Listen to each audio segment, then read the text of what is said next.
Hi there, Michael here. I got a couple of really good questions and comments on my recent video about the Neumann Rhyme plugin that I felt deserve a question and answer video, so this is what we're going to do today. If you have not seen my Rhyme plugin review video, I strongly encourage you to give it a watch.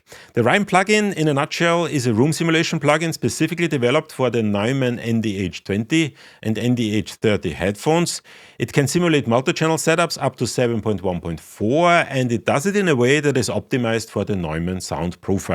It does this simulation exceptionally well and is therefore a really interesting plugin.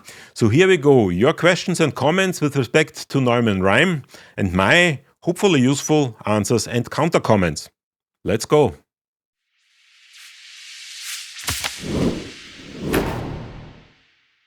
User Struts R Us writes, for stereo I will buy ARC 4. That's because I want my monitors to be treated. My NDH30s are very good anyway. If it was surround then, but that's different. Thanks. Now, if you're not familiar with ARC 4, that is a room correction system similar to Sonarworks. It's actually a really good one. A lot of people like it, and it is also not particularly expensive. I've done a couple of videos about room correction myself in the past. Now, with room correction, there's one thing that I want to point out, and that is that most people overemphasize the importance of correcting the frequency response, because they think if I just make my speakers sound flat, then everything is solved, but that's actually not necessarily the case. In most cases, what you really need to correct is the phase correlation. And by that I mean, if you're doing a frequency sweep in your studio and you don't have perfect phase alignment, what will happen is that the sound will wobble slightly depending on the frequency. And that is because the phases are slightly misaligned. And there are a couple of room correction systems that can do a phase correlation correction. Most importantly, the Trinnov system. Now, that's an expensive system that professionals use. I personally use the Rux system, which is still not particularly cheap, but it is not as expensive as the Trinnov system. And that actually makes a huge difference. The phase correlation correction is, for me personally, in my opinion, much more important than the frequency response. You can always learn how your speakers sound, but if your phase is sort of wobbling around, that is not something that you can learn. And you immediately recognize that if you have a system that does actually a phase correlation correction. So yes, ARC 4 is a nice system, and it's inexpensive, and if that's what you want, then by all means use that. But if you have the possibility, go for a system that can do a phase correlation correction. Now, when it comes to the Neumann Rhyme plugin, that is actually a completely different beast. It is a room simulation, and it is primarily meant for multi-channel setups. So yes, if you're only working in stereo, the Neumann NDH30 are already very good sounding headphones out of the box, so you probably don't need to do much. But if you want to simulate a room in a surround setup, then yes, that plugin is useful. And if you don't want that, then I completely understand why you wouldn't go for the room simulation. Just do a room correction. But once again, if you do a room correction, by all means, if it's possible, do one that has a phase correlation correction.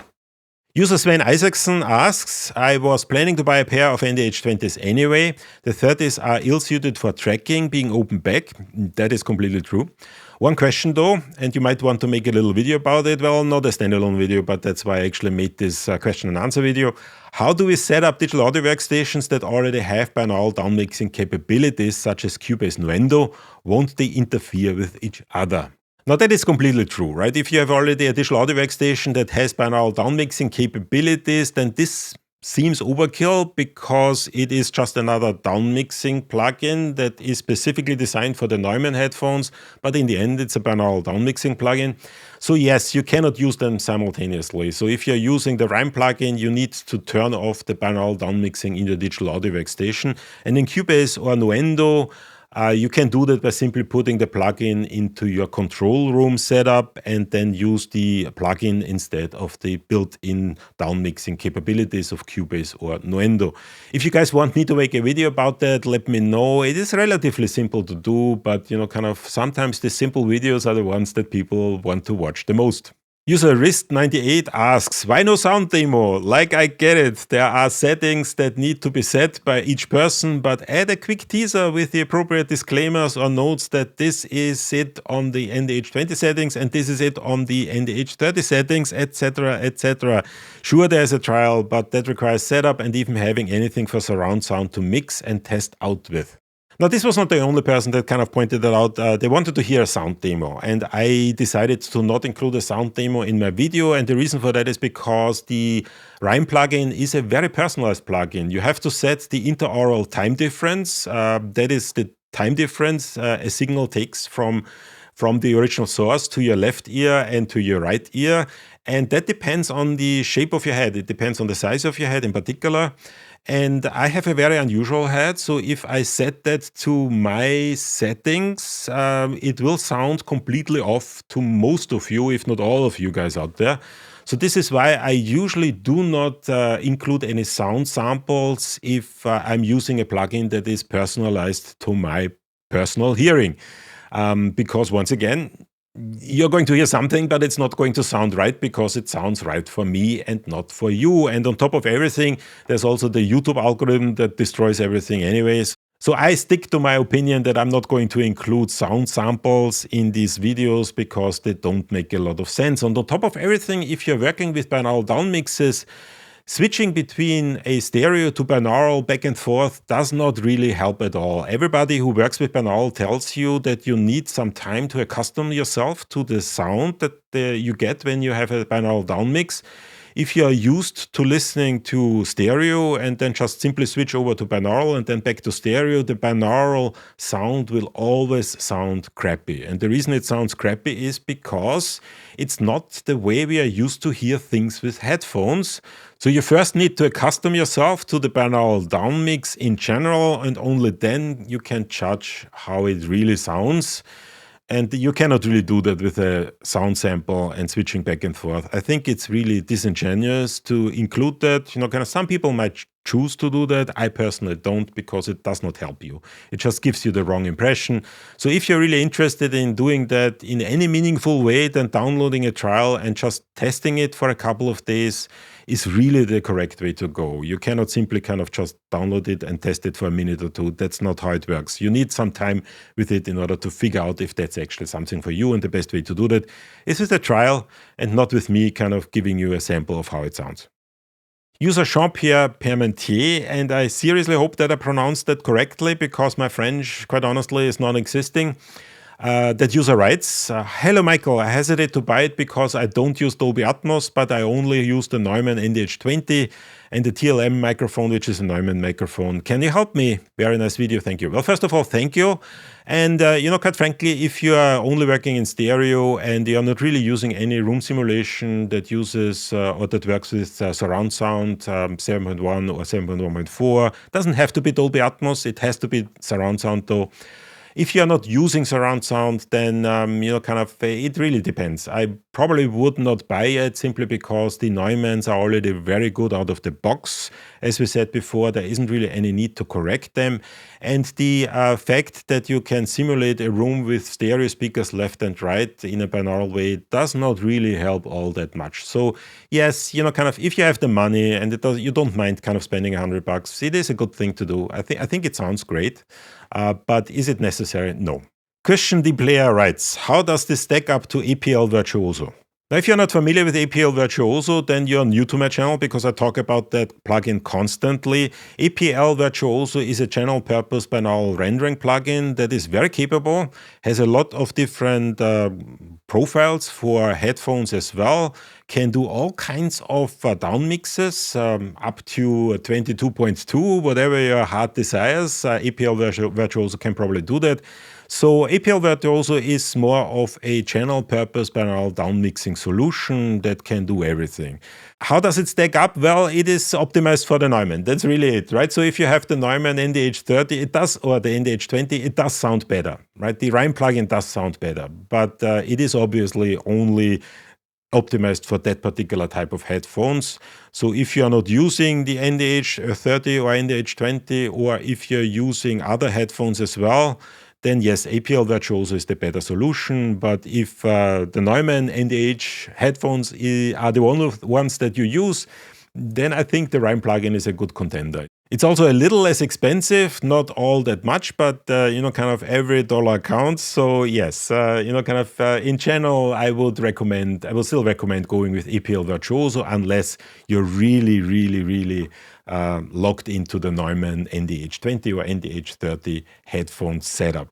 The AI generation asks, I was waiting for your insights on this plugin. Sounds like a hit. I think it is. Is it compatible with the Waves NX head tracker? What is your reason for preferring the Subaware head tracker? Now, if you have not seen my review of the Rime plugin, I probably should mention that the Rime plugin is capable of working with a head tracker in a limited way, so it can understand the horizontal tracking information. It cannot understand the vertical one. But that is good enough for 95% of the applications that you might run into when you're using head tracking. And the way I used it was with the Subaware head tracker. And I'm starting to use the Subaware head tracker more and more. And there are really two reasons for that. First of all, it's a relatively inexpensive head tracker. And second, and most importantly, it's one that is still in development. So Ben Sapper, who created the Subaware head tracker, is very active in making sure that the Subaware head tracker stays compatible with all kinds of software solutions. And as a result of that, it is now natively integrated in a couple of different software systems, most notably in the Dolby Atmos renderer. So if you're working with the Dolby Atmos renderer, there's actually a native integration of the Subaware head tracker, and that is the main reason why I'm using the Subaware head tracker. Yes, it does require a wired connection, but that is actually a little bit of an advantage because it limits or it minimizes the latency that you have. I also like the Waves NX head tracker for its ease of use and the fact that it is wireless, but it doesn't seem that Waves is actively developing it anymore, and at that point it is a little bit outdated. Now, if you want to use the Rime plugin with the Waves NX head tracker, you can actually do that. Once again, if you guys want me to do a video about that, I can do that. It requires a little bit of a kind of effort in order to translate the OSC message into something that the Rime plugin understands, but it is possible. But once again, if you are looking at head tracking these days, I would probably go for the Subaware head tracker and not so much for the Waves NX head tracker, simply because, once again, Waves has abandoned it, or it seems that they have abandoned their Waves NX system. User Vlad Obanocci, I once again hope I pronounced it correctly, asks, may I use it for a 5.1 setup as well? I noticed there are only 7.xx input presets available. Would muting the unused channels be a possible solution? And the answer to that is yes. All you really need is to not use the channels that are not in a 5.1 system. So you can use the 7.1 preset and then simply only use the 5.1 channels. And that is perfectly fine. As long as the position of the speakers are where the position of the 7.x.x speakers would be, you're perfectly fine. You can mute them or just not use the channels. And that works quite well. So the next one is a really interesting one. It comes from user Stevie Hogendorn. And the user writes, so you can't create beds or objects as you can with the Dolby Atmos renderer. If not, then yes, the price is too high in my opinion. And this was really an interesting one because it indicates that not everybody has fully understood what the differences are between the Rime plugin and something like the Dolby Atmos renderer. The Dolby Atmos renderer is really a tool in order to create audio in the Dolby Atmos format. The Rime plugin is really a binaural renderer. That's all it is. It would make absolutely no sense to create beds or objects within the Rime plugin because the Rime plugin in the end is downmixing it to binaural. So the output is binaural. It doesn't do anything else than that. So the way you would normally combine those is that you would have your Dolby Atmos renderer, for example. If you're working with MBGH, you can use an MBGH renderer. And then essentially use the 7.1.4 output settings in that renderer and send that audio into the Rime plugin and then do the Rime plugin or use the Rime plugin for downmixing to binaural. but you would not actually create objects or pads within the Rime plugin. That would not make sense at all. I'm sorry, I hope my wording is not too strong about that, but doesn't really make a whole lot of sense to do that within the Rime plugin. So the Rime plugin is a binaural renderer, the Dolby Atmos renderer, although it kind of has renderer in the name, is actually meant to create Dolby Atmos master files, and that is something completely different. And the final comment comes from Neumann themselves, and I'm not going to read the entire comment. I just wanted to mention that here because I think it's a really good sign that the company reaches out to tiny YouTubers like me. Actually, they reached out twice. One was in a comment on the video, and then the CEO of Neumann also reached out to me, and she actually tried to reach me by phone. Unfortunately, we never managed to connect, but it is, I think, a good sign of a company if they're really interested in kind of communicating with their audience, and that's something that I really appreciate. It only happened twice so far. Neumann was the second one. The first one that ever reached out to me, the first CEO that ever reached out to me was the Odyssey CEO, and that was actually before I started creating videos for this YouTube channel. That was on a post in Facebook, I think, back then.